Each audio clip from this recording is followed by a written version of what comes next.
The tree, big and beautiful, nature's blessing, and which provides us with oxygen, the breath of life. Some relate to it as the family tree. I like to refer to it as the tree of nations.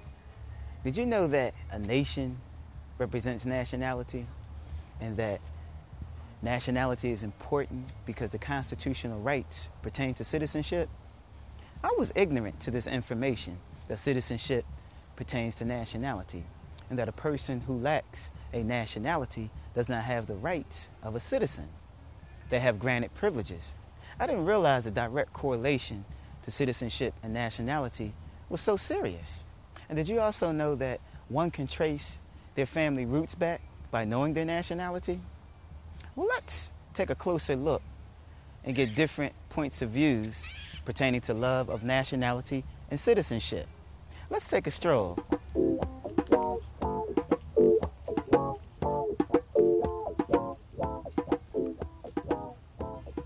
My nationality is Czechoslovakian. I'm Pakistani. What is your nationality? German-Irish. I don't have a nationality. I'm Russian by nationality. What's your nationality again, Nipa?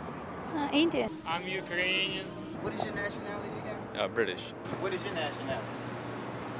I'm a Muslim. If you don't know your nationality, you don't know where you came from. If you don't know where you came from, you don't know where you're going.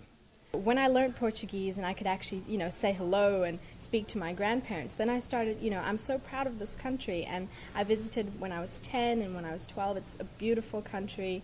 My mom's side is from Lisbon, my dad's side is from the south, so I went both areas. And so when I could actually speak to them, that's when I started feeling like I was from Portugal. It's important that I'm Russian, because I'm a Russian seed put into American soil, and I'm still going to be Russian. Right. Even though I can speak English and be loyal to the country and be American citizen, but I will rather call me Russian American than just American. I'm proud to be an American, right? Really, because you know what? This is the land of the opportunity. It really is, right? Because the country is built on free enterprise and being free, right? And you have to be here and do what it takes. If you don't love your people, then how can you inspire or encourage your people to become better citizens? And a citizen is a contributor to the progress of the nation where he finds himself. And we are citizens of the United States of America. Is African American really a nationality? No. Do you see an African American flag? Is there such thing as an African American flag? So why are you telling me about my nationality when people say they label me as African American? Can somebody show me an African American flag? Flag is considered as nationality. I think the term is used. I mean, when I think of it personally, I try to think African American more as, just because, I don't think using the term black to identify someone is the best term to use. Do you know that everyone in America has a nationality? Not that I know, because some of the black Americans, they're trying to find out their heritage, where they're from, It's just maybe a few years ago. Some of them know they're from African, they're origin from Africa or from South Africa, and but before they don't know. They thought they're African American here, not from the other, from the other African country. We have to then educate people to find out what Africa is mean about. If they have nations there, why we even don't know that, Then we have to teach people that we have nations there. It's not only one Africa. A man, be a Negro man or a black man or a colored man or African American man, all at the same time?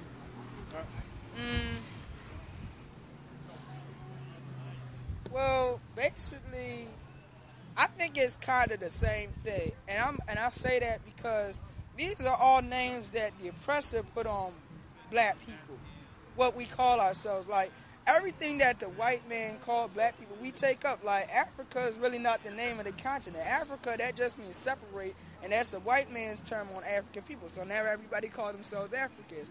Just like black, well, I do think that African people used to call themselves black, but Negro, there's no such place called Negro land, and white man just put that on there. It's just white man just gave them that title, and all of a sudden black people just submit to the title. So I think it's the same thing, but if you want to really respect yourself, you got to find out what your own people called you instead of somebody else that oppressed your people are going to call you. You know what I'm saying? And this is no disrespect to a average white man and woman or average white person walking up and down the street. I'm just saying. Here we have the Statue of Liberty, one of the great landmarks that all immigrants will see upon arrival to the United States of America. Once people saw the Statue of Liberty, they knew they were in the land of the free. And here's Ellis Island, which opened their doors January 1st, 1892. More than 12 million immigrants have passed through since then. Over 100 million Americans can trace their ancestry in the United States to man, woman, or child whose name passed from a steamship manifest sheet to an inspector's record book in the Great Registry Room at Ellis Island. Ellis Island closed its doors in 1954. So now the new place to go is the INS. Now, Robin, could you explain in brief, brief, like the process that you had to go through to become a citizen, and like, could you give me the location here in Philadelphia? Okay, well, it was a little bit ago, but I remember you have to actually go through the internet now and set up an appointment. They get an appointment back, you go through the fingerprinting process, and then they set up an appointment, you have an interview with them, and there's a mini test you take. Who was the first president. It was very simple. I didn't even know I was taking a test until it was over, right? And then after that, you actually get sworn in with your hands raised, and you can have a family member there with the front of a judge, and that's at 16th and Callow Hill. But it took, at that time, this was before 9/11, so it took about a year, but I don't know how long it takes, since then. Did they ever use the terms colors in your, over in your country, in India and Pakistan, like black and white, how they use it here? No, we never use this kind of terminology like not the color, no. We use the language coming from Madras, coming from Gujarat, coming from North, coming from South.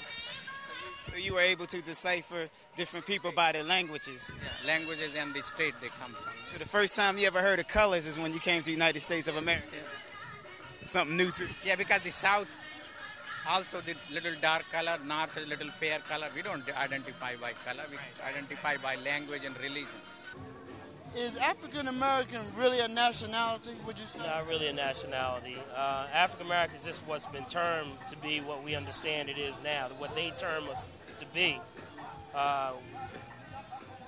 People of, or I would just say Asiatic people of this continent, of this world, we're diverse and everywhere around the world. 2/3 of this planet is people of color. So for you to say African American, you don't say go to French and say a Frenchman is, an African Frenchman. You never do that. They're just French. As opposed to America, they sort of, stereotyped and separated individuals for who they are, and I don't believe in that. What is the importance of nationality? It's an identity, basically. If you don't know your identity, then you can't find out your history, really. Because the more you know about, if you break it down to a science, like for example, I don't know too much of my identity except that I'm Mexican African, but I can't go farther than that. I can't tell if I'm from Sudan, Ethiopia, Egypt, South Africa. I don't know which one, Zimbabwe, because the records is going. So the more you know about nationality, the more you can tell about your history, because that's a big history right there. So that way you identify yourself, basically. It's just an identity, so that way you know who you are.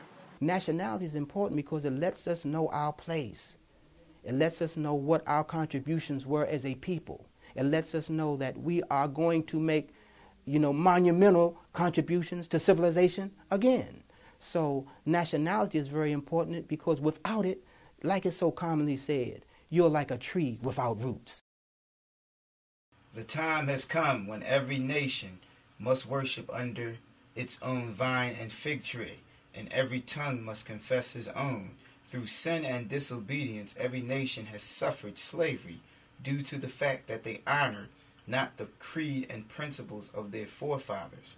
That is why the nationality of the Moors was taken away from them in 1774, and the word Negro, black, and colored was given to the Asiatics of America, who were of Moorish descent, because they honored not the principles of their mother and father. Come and link yourselves with the families of nations. Oh, yeah. And my nationality is Moorish American. Peace. You can't hide your pride for your nationality. Mark your place in history, charting where your family's been. Makes your elders want to grin. You can't hide your pride. Citizenship, pledge your allegiance to the place where you now live. But the land that holds your birthrights gives you privilege to the end. You can't hide your pride. Now the two flags wave together, one for government and land, but the other marks my history, for it tells me who I am. You can't hide your pride. The joy I have within me shows wherever I may be. If you don't know where you come from, then you're lost most certainly. You can't hide